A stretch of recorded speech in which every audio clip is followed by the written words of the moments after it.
सदाम हुसैन मुस्लिम तारीख का एक ऐसा बहादुर और निडर शख्स था जिससे यहूदी खौफ खाते थे और सदाम का नाम सुनना भी पसंद नहीं करते थे। सदाम हुसैन अक्सर अपने दिए गए इंटरव्यूज में बताता रहता था कि मैं एटम बम अपने मुल्क के लोगों के लिए नहीं बना रहा,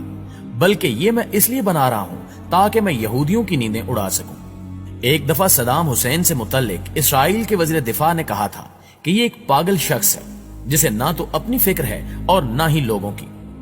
सदाम हुसैन कुफार की आंख में आंख मिलाकर बात करने का आदी था और जब भी कोई यहूदी सदाम हुसैन को साजिश का हिस्सा बनाना चाहता तो उसे हमेशा ही मुंह की खानी पड़ती।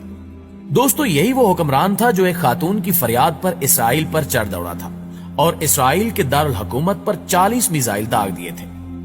हुआ कुछ यूं था कि एक दफा सदाम हुसैन की लाइव कॉन्फ्रेंस चल रही थी कि अचानक एक चीखती चिल्लाती हुई औरत इसके सामने आकर खड़ी हुई और सदाम हुसैन को सख्त अल्फाज में मुखातिब करते हुए कहा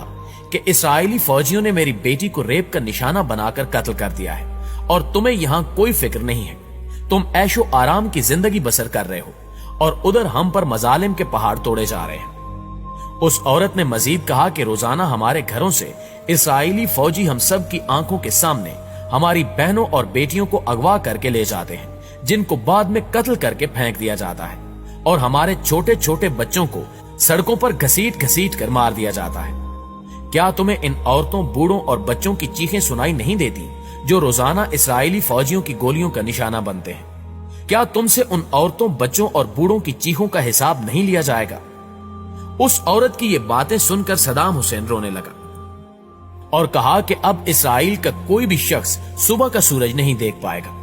और जिस तरह यहूदियों ने हमारी माओ बहनों को रुलाया है, मैं इसी तरह इनकी चीखें निकलवाऊंगा और इनको तहस नहस करके रख दूंगा। लिहाजा इसके फौरन बाद सदाम हुसैन वहां से उठा और फौजी क़यादत की एक मीटिंग बुलाई जिसमें उसने इसराइल पर हमला करने का हुक्म जारी कर दिया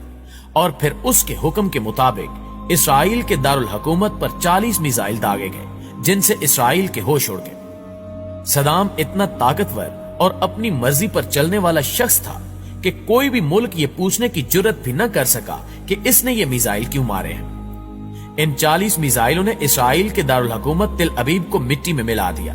जबकि बड़ी बड़ी बिल्डिंग्स तबाह बर्बाद हो गई और हजारों यहूदी जहन्नुम वासिल हो गए।